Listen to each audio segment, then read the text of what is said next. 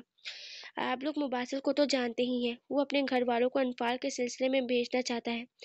حائم نے تمہیں بن کے بات شروع کی تھی، ملا ہوں میں اس سے، کافی اچھا ہے اور سلجھا ہوا لڑکا ہے، لیکن انفال کی رائے کے بغیر کچھ نہیں کر سکتے، حیدر صاحب نے کہا۔ حائم خود بھی انفال کی مرضی جاننا چاہتا تھا۔ ابھی وہ لوگ بات کر رہے تھے جب انفال روم میں داخل ہوئی۔ السلام علیکم بھائی، آپ کب آئے؟ اس نے کمرے میں داخل ہوتے ساتھ سلام کیا اور پھر حائم سے پوچھا۔ حائم نے اپنی بہن کو دیکھا جو اس واقعے کے بعد سے کافی سنجیدہ ہو گئی تھی۔ میں دوپہر میں آیا تھا، تو تم بتاؤ طبیعت کیسی ہے؟ حائم نے اسے بتاتے ہوئے اس کی طبیعت دریافت کی۔ ٹھیک ہوں، اس نے اپنا سر آسیہ بیگم کے کاندھے پر رکھتے ہوئے کہا۔ بیٹا ہمیں آپ سے بات کرنی تھی، حیدر صاحب نے تمہید باندھتے ہوئے کہا۔ جی پاپا بولیں۔ ان کے اس طرح بولنے پر وہ کھڑی ہوئی تھی، سنبھل کر بولی۔ دیکھو بیٹا، جو ہوا اسے بھول کے آگے بڑھو، ہم جانتے ہیں یہ سب اتنا آسان نہیں، مگر ماضی میں رہ کر زندگی نہیں گزاری جا سکتی۔ جو لوگ ماضی میں رہتے ہیں وہ کبھی آگے نہیں بڑھ پاتے۔ آگے بڑھنے کے لیے ماضی کو بھولنا پڑتا ہے، ورنہ زندگی بہت مشکل ہو جاتی ہے، ہمارے لیے بھی اور ہم سے جڑے رشتوں کے لیے بھی، حیدر صاحب نے اسے سمجھاتے ہوئے بولا۔ جی پاپا میں کوشش کروں گی کہ سب بھلا کے آگے بڑھوں، اس نے سر ہلاتے ہوئے کہا۔ مباسل کے گھر والے آنا چاہتے ہیں تمہارے اور مباسل کے رشتے کے لیے، انہوں نے اپنی بات کر کے اسے دیکھا جو ان پر ساخت ہو گئی تھی۔ بیٹا آپ سوچ لو، کوئی جلدی نہیں ہے، جو آپ فیصلہ لوگی ہمیں اس میں خوشی ہوگی۔ حیدر صاحب نے اٹھ کے اس کے سر پر ہاتھ رکھ کے کہا۔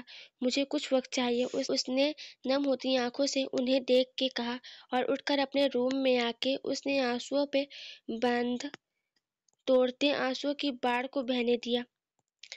عمیر صاحب کے گھر آنے کے بعد ان سب نے خوشگوار ماحول میں کھانا کھایا۔ عمیر صاحب کو بھی اس سے جو شکوے تھے اس نے انہیں دور کر دیا تھا۔ اس نے انہیں عمران کے کھیل اور قتل کے بارے میں انہیں آگاہ کر دیا تھا۔ وہ بہت خوش تھا کہ اپنے والدین سے کیا عہد وہ پورا ہو گیا تھا اور ان کا مجسم اپنے انجام تک پہنچ گیا تھا۔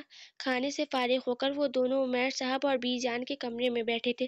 میں آپ سے سب سے بات کرنا چاہتا ہوں، آپ لوگ میرے ساتھ کراچی چلیں۔ مباسل نے بات کرتے ان تینوں کو دیکھا۔ کراچی کیوں جانا ہے؟ بلکہ تم بھی اپنی پوسٹنگ یہاں لاہور میں ہی کرا لو، اب ہم تمہیں اور خود سے دور نہیں کر سکتے، بی جان نے ان کو ڈپٹے کہا۔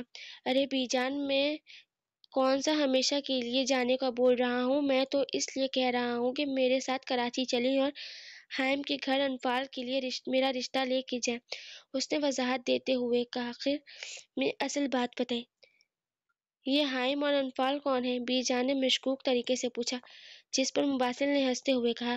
حائم میرا دوست ہے اور انفال اس کی بہن ہے، مباسل نے وضاحت دی۔ اوہو، دیکھ لیں آپ لوگ، یہ اس لیے یہاں نہیں آتا تھا اور اب بھی صرف اپنے رشتے کی بات کرنے کے لیے آیا ہے، پریسا نے ناراضگی ظاہر کرتے ہوئے کہا۔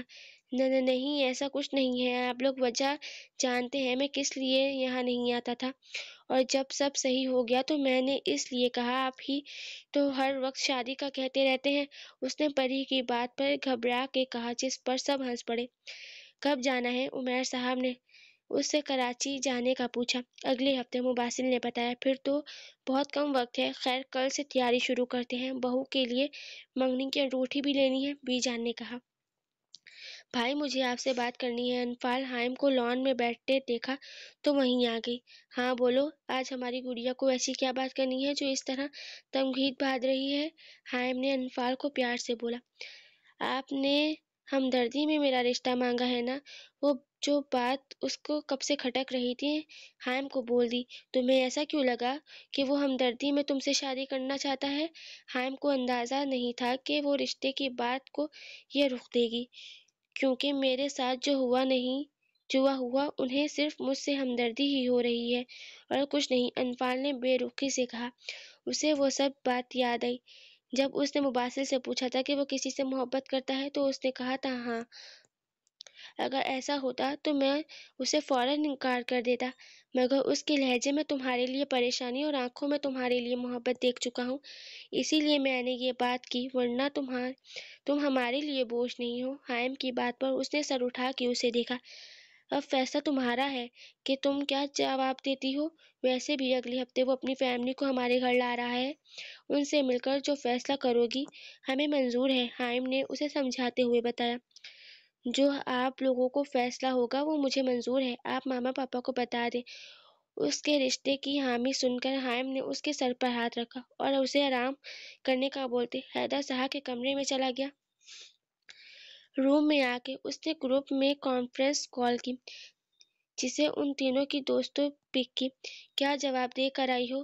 دیکھو اب تو تمہارے دل کی مراد پوری ہو رہی ہے تو اب تم پیچھے ہٹ رہی ہو۔ ان تینوں کو وہ شام سے ہی مباسل کے رشتے کے بارے میں بتا چکی تھی، تبھی اس کے کال کرنے پر وہ تینوں شروع ہو چکی تھی۔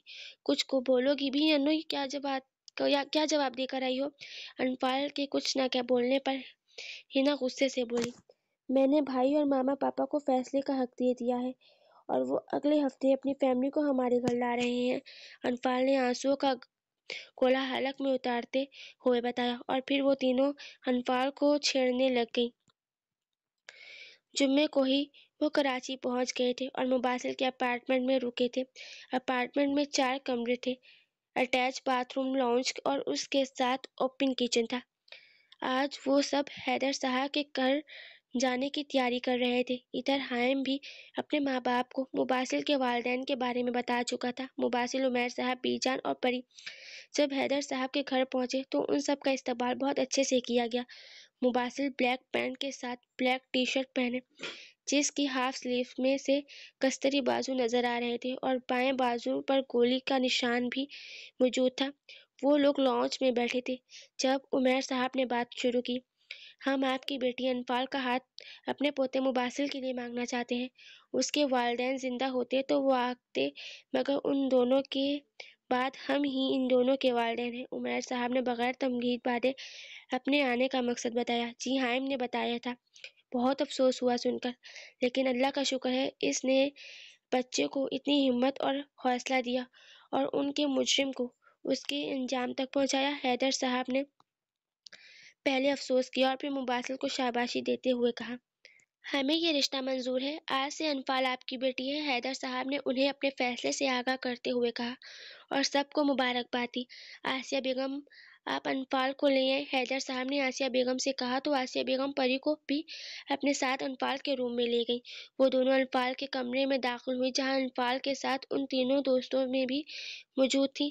لائٹ پرپل کلر کی گھٹنوں تک آتی فراک کے ساتھ وائٹ چوڑی دار پائجامہ پہنے، کانوں میں سفید موتی والی بالیاں، بال کی فرنچ چوٹی بنائے ہلکے میک اپ میں بہت حسین لگ رہی تھی۔ ماشاءاللہ، مجھے نہیں پتا تھا میرے بھائی کی پسند اتنی اچھی ہے، پری نے انفال کو دیکھتے بے ساختہ کہا، جس پر انفال کے گال سرخ ہوئے تھے۔ لڑکیوں چلو، سب باہر، سب انتظار کر رہے ہیں۔ آسیہ بیگم نے انفال کی طرف نظر اتارتے کہا۔ ہنا اور سمین اسے باہر لاؤنج میں لائیں اور ہانیہ نے مٹھائی لا کے سینٹر ٹیبل پر رکھی۔ مباسل انفال کو آتے دیکھ کھڑا ہو گیا، اس کی نظریں انفال پر سے ہٹ ہی نہیں رہی تھیں۔ انفال نے خود پر کسی کی نظروں کو محسوس کرتے سر اٹھا کے اسے دیکھا، جو سب سے بے نیاز اسے دیکھنے میں مصروف تھا۔ مباسل کی نظروں سے نہ جانے کیوں وہ خود میں سمٹی اور نظریں جھکا گئی۔ انپال کو اس کے ساتھ لا کے بٹھا دیا گیا۔ آپ اجازت دیں تو ہم منگنی کی انگوٹھی انپال کو پہنا دیں۔ بی جان نے حیدر صاحب اور آسیہ بیگم سے اجازت مانگی تو انہوں نے ہاں کہا، پر بی جان نے انگوٹھی مباسل کے ہاتھ میں دی، جس پر مباسل نے انپال کو پہنایا۔ بہت بہت مبارک ہو، حیدر صاحب نے مباسل کو گلے لگاتے ہوئے کہا۔ ہم چاہتے ہیں کہ پری کی شادی کے بعد ہی مباسل کی بھی شادی ہو جائے، عمیر صاحب نے کہا۔ اب سے انپال آپ کی امانت ہے، جب آپ چاہیں گے لے جائیں، حیدر صاحب نے عمیر صاحب کو تسلی دیتے کہا۔ ٹھیک ہے، پھر اگلے مہینے کی 15 تاریخ کو ہم امانت آپ سے لینے آ جائیں گے، اور ہمیں کسی جہیز کی ضرورت نہیں ہے، بس اب آپ لوگ شادی کی تیاریاں شروع کریں، عمیر صاحب نے شادی کی تاریخ بتانے کے بعد کہا۔ انپال اب اپنی دوستوں اور پری کے درمیان بیٹھی تھی، لیکن مسلسل اس کی نظر تپش خود پر محسوس کرتے ہوئے اس نے آسیہ بیگم سے اندر جانے کا بولا تھا تو انہوں نے اسے کمرے میں بھیج دیا۔ وہ جو حائم کے ساتھ باتوں میں مصروف تھا مگر دھیان انپال پر تھا۔ انپال کے اندر جانے کے بعد اس کے چہرے پر مسکراہٹ پھیل گئی۔ دونوں گھروں میں شادی کی تیاریاں زوروں شوروں سے ہو رہی تھی۔ شادی ایک ہفتے بعد پہلے مباسل کے گھر والوں اور رشتے دار کی کراچی آ گئے تھے۔ آج مہندی تھی، جو کہ حیدر ولا میں ہی کمبائن رکھی گئی تھی۔ اسٹیج کو گیندے کے پھولوں سے سجایا گیا تھا۔ پورا حیدر ولا روشنیوں میں نہایا ہوا تھا۔ مباسل کی فیملی جب حیدر ولا پہنچی تو سب کا استقبال بہت پرتاب طریقے سے ہوا۔ مباسل سفید کرتے پر ہرے رنگ کی واسکوٹ پہنے ہوئے بہت پرکشش لگ رہا تھا۔ مباسل کو اسٹیج پر بٹھانے کے کچھ دیر بعد انپال کو لایا گیا، جو پیلے اور ہرے رنگ کے امتاز کے گھٹنوں تک آتی فراک کے ساتھ پیلے رنگ کا دوپٹہ سر پر اچھے سے سیٹ کیے اور ہلکے سے میک اپ پہ خود خوبصورت لگ رہی تھی۔ انپال کے اسٹیج کے قریب آنے پر مباسل نے اپنا ہاتھ انپال کی طرف بڑھایا، جس سے انپال نے نظر اٹھا کر اسے دیکھا اور اپنا مہندی سے سجا ہاتھ اس کے ہاتھ پر رکھ دیا، جس پر ساری ینگ جنریشن نے ہوٹنگ کی تھی۔ دونوں کے اسٹیج پر بیٹھنے کے بعد مہندی کی رسم شروع ہوئی۔ مباسل کے برابر بیٹھی انپال کا دل زور سے دھڑک رہا تھا۔ اس کے دل میں بھی ابھی بھی یہی سوال گردش کر رہا تھا، وہ اس سے شادی کیوں کر رہا ہے جبکہ وہ تو کسی اور کو پسند کرتا تھا۔ سب کی مسکراہٹوں، چھیڑخانی اور ہلکے گلے میں یہ خوشیوں بھری رات اپنے اختتام کو پہنچی تھی۔ اگلے دن کا سورج طلوع ہوا تو حیدر ولا میں ہر طرف گہما گہمی مچ گئی۔ آج بارات تھی، جس کا انتظام بھی حیدر ولا میں وسیع لان میں کیا گیا تھا۔ انپال اپنی دوستوں اور کزنوں کے ساتھ پارلر جا چکی تھی۔ ماشاءاللہ انو، بہت پیاری لگ رہی ہو، ہانیہ نے انپال کو پیچھے سے گلے لگاتے ہوئے کہا، اور انپال اس کی بات پر پھر گئی۔ آپ پلیز ان سے پیچھے ہو جائیں، ورنہ دوپٹہ کھینچنے کی وجہ سے ان کا ہیئر اسٹائل خراب ہو جائے گا، بیوٹیشین نے ہانیہ کو ٹوکا تو وہ منہ بنا کر پیچھے ہوئی، جس پر ہینا اور سمیر نے کہکہا لگایا۔ بارات حیدر ولا میں پہنچی تو استقبال بہت گرم جوشی سے کیا گیا۔ وہ آج مہرون شیروانی، جس پر گولڈن کڑھائی ہوئی تھی، پاؤں میں خصے پہنے کسی ریاست کا شہزادہ لگ رہا تھا، اسے اسٹیج پر بیٹھایا جہاں مولوی صاحب پہلے سے موجود تھے۔ پارلر سے آنے کے بعد انپال کو اس کے کمرے میں بٹھایا گیا تھا، کیونکہ کچھ دیر بعد نکاح کی رسم ہونی تھی۔ اس کی آنکھوں میں کرب تھا کہ کاش اس کے ماں باپ آج اس دنیا میں ہوتے تو کتنے خوش ہوتے۔ کچھ دیر بعد نکاح شروع ہوا۔ مباسل افندی، آپ کا نکاح انپال حیدر سے محض 5 لاکھ روپے سکہ راج الوقت کیا جاتا ہے، آپ کو قبول ہے؟ مولوی صاحب نے نکاح شروع کیا۔ قبول ہے۔ آپ کو قبول ہے؟ قبول ہے۔ آپ کو قبول ہے؟ اس نے اپنی اور انپال کی آخری ملاقات یاد آئی۔ اگر وہ وقت پر اس کمرے میں نہ جاتا تو شاید اسے کھو دیتا۔ قبول ہے۔ مبارک ہو۔ حائم نے اسے گلے لگاتے ہوئے مبارکباد دی۔ پھر حیدر صاحب اور عمیر صاحب سے مبارکباد وصول کرنے کے بعد وہ آرمی کے آفیسرز اور باقی لوگوں سے ملا۔ انپال کے سر پر لال چنری ڈالی گئی تھی۔ جب حیدر صاحب اور حائم مولوی صاحب اور چند گواہوں کے ساتھ اس کے روم میں داخل ہوئے جہاں آسیہ بیگم اور دوستیں موجود تھیں، انپال حیدر، آپ کو مباسل افندی کے ساتھ 5 لاکھ روپے سکہ راج الوقت نکاح قبول ہے؟ مولوی صاحب نے نکاح شروع کیا تھا، اس کا جواب کانپ رہا تھا۔ اس کا وجود کانپ رہا تھا۔ جب حیدر صاحب نے اس کے سر پر ہاتھ رکھا تو اس نے اپنا سر اس بات میں ہلایا۔ مولوی صاحب نے دوبارہ وہی الفاظ دہرائے۔ اس کے ذہن میں بھی یہی الفاظ گردش کر رہے تھے کہ وہ کسی اور کو پسند کرتا ہے۔ قبول ہے؟ مولوی صاحب کے دوبارہ پوچھنے پر وہ ہوش میں آئی۔ آپ کو قبول ہے؟ مولوی صاحب نے آخری بار الفاظ دہرائے۔ قبول ہے۔ اس کی آواز بھیگ گئی تھی۔ حیدر صاحب نے اسے گلے لگایا اور مولوی صاحب کو باہر لے گئے۔ وہ حائم کے ساتھ باتوں میں مصروف تھا جب دلہن کے آنے کے شور پر اس نے سامنے دیکھا جہاں وہ اپنی دوستوں اور کزنوں کے سنگ آتی دکھائی دی۔ ریڈ بلڈ لہنگے جس پر گولڈن کام ہوا ہوا تھا،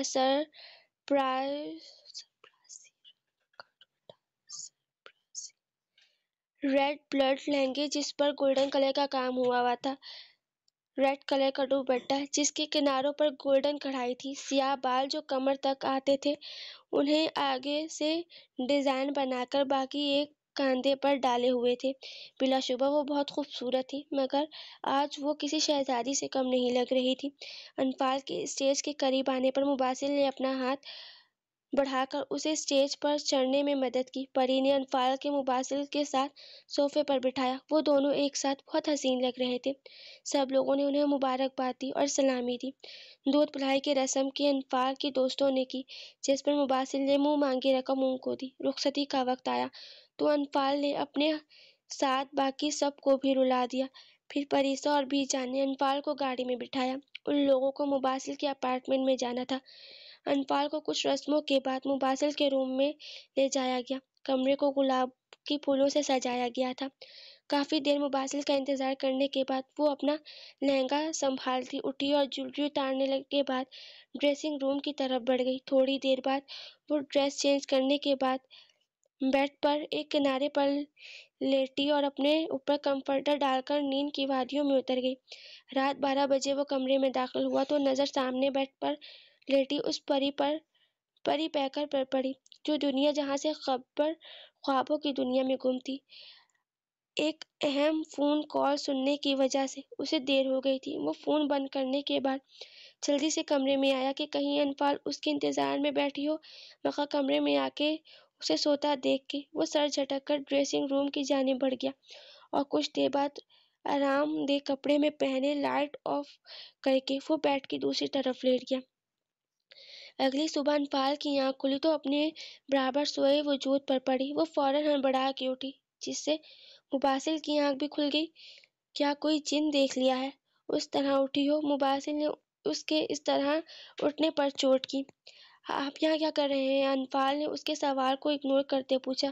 مباسل نے اس کے اس بے تکے سوال پر نفی میں سر ہلایا۔ محترمہ، یہ میرا گھر ہے اور یہ میرا کمرہ ہے، اس نے انفال کی بات پر طنز کرتے ہوئے کہا اور اٹھ کر باتھ روم میں چلا گیا۔ انفال نے ایک نظر پورے کمرے میں دوڑائی۔ کمرہ زیادہ بڑا نہیں تھا، فل سائز بیڈ جس کے سامنے دیوار پر LED فکس تھی اور دیوار کے ساتھ درمیانے سائز کا صوفہ تھا۔ دوسری جانب سنگار میز تھی جس کی ایک طرف دروازہ تھا۔ ایک ڈریسنگ روم اور دوسرا باتھ روم تھا۔ کمرے کا جائزہ لینے کے بعد وہ سنگار میز کی طرف سامنے کھڑے ہو کر اپنے بالوں میں برش پھیرنے لگی، کیونکہ پارلر والی نے جو ہیئر سٹائل بنایا تھا اس سے کے بال کافی الجھ گئے تھے۔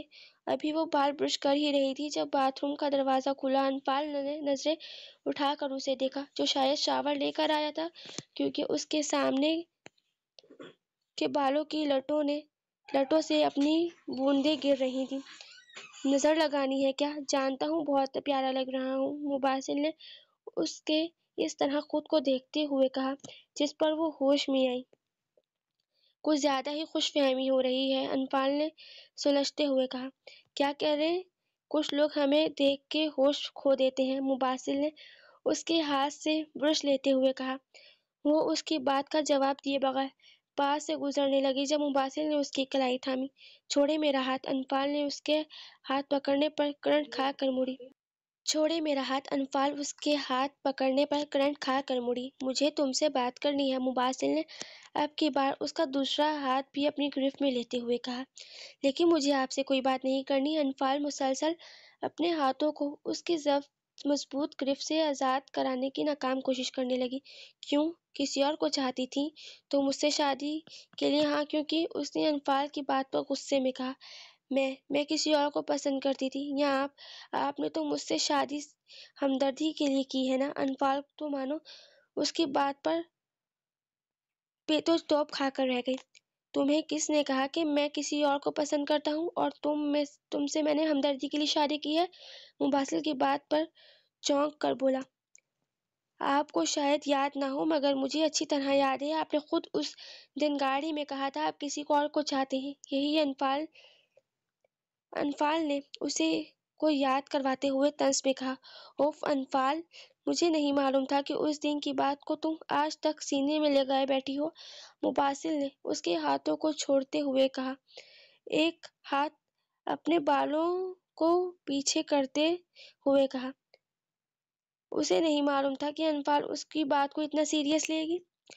تو کیا آپ نے مجھ سے جھوٹ بولا تھا؟ انفال پیچھے ہوتے ہوئے بولی۔ ہاں، کیونکہ میں نہیں چاہتا تھا کہ تم مجھے لے کر اپنے دل میں کوئی جذبہ پیدا کرو، اور تمہارے دل میں موجود میرے بارے میں جو احساسات تھے میں ان سے بھی واقف تھا، اور کہیں نہ کہیں میرے دل میں بھی تمہارے لیے وہی جذبات ہیں، لیکن اس وقت میں تمہیں یہ بتا کر ان جذبات کو بڑھانا نہیں چاہتا تھا۔ اس وقت میں صرف اپنے والدین کا بدلہ لینا چاہتا تھا۔ اس سب میں اپنی جان سے بھی جا سکتا تھا۔ اور جہاں تک بات رہی تم سے شادی کرنے کی، تو ایک بات اپنے ذہن میں ڈال لو کہ میں نے کسی ہمدردی کی بنا پر تم سے شادی نہیں کی۔ مباسل نے اسے بازو سے تھامتے ہوئے کہا۔ اب تو سب کلیئر ہو گیا نا؟ اب بھی مجھ سے خفا ہو؟ مباسل نے اس کی تھوڑی کو ہلکے سے پکڑتے اوپر کیا، جس پر انفال نے نظریں اٹھا کر اسے آنکھوں میں دیکھا۔ اس کی آنکھوں میں دیکھا، اس کے لیے محبت اس کی آنکھوں میں ظاہر ہو رہی تھی۔ سوری مباسل، میں نہ جانے کیا بھول گئی۔ انفال اس کی آنکھوں میں زیادہ دیر نہیں دیکھ پائی اور مباسل کے سینے سے لگ کر رونے لگی، جس پر مباسل نے اس کے گرد بازو کا حصار باندھا اور اس کے بال سہلانے لگا۔ اچھا اب رونا بند کرو اور فریش ہو کر آؤ، مباسل نے کچھ دیر بعد اسے خود سے الگ کرتے ہوئے کہا، جس پر وہ سر ہلاتی باتھ روم میں چلی گئی۔ انفال جب فریش ہو کر باہر آئی تو مباسل کو اپنا انتظار میں پایا۔ مباسل نے انفال کا ہاتھ نرمی سے تھام کر اس میں خوبصورت سا بریسلیٹ پہنا کر اس کے ہاتھ کو اپنے لبوں سے لگایا۔ یہ تمہاری منہ دکھائی، کل رات جب میں آیا تو تم سو گئی تھی۔ مباسل نے انفال کے شرمائے ہوئے چہرے کو دیکھ کر کہا، چلو باہر چلتے ہیں، ناشتہ لگ چکا ہے، اور وہ سر ہلاتی اس کے پیچھے ڈائننگ ہال کی طرف بڑھ گئی، جہاں سب ناشتے پر ان کا انتظار کر رہے تھے۔ وہ دونوں اسٹیج پر بیٹھے تھے۔ آج ان کا ولیمہ تھا، جو لاہور کی ایک مارکی میں ارینج کیا گیا تھا۔ انفال پینچ رنگ کی میکسی زیب تن کیے تھی، جبکہ مباسل بلیک پینٹ کوٹ پہنا ہوا تھا۔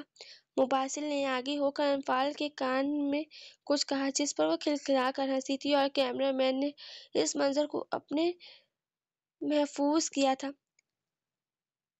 اس دونوں کو مسکراتا دیکھ کر چاند تاروں نے بھی ان کے ہمیشہ مسکرانے کی دعا کی تھی۔ ختم شد۔ آپ سب کو یہ ناول کیسا لگا کمنٹ میں لازمی بتائیے گا، اور میری آواز کو نہ اگنور کیجیے گا، اور کیونکہ سردی ہے تو اس لیے آواز کپ کپ آ رہی تھی، باقی مسٹیکس کو بھی اگنور کیجیے گا۔ I'm sorry. اوکے، اللہ حافظ، بائے بائے۔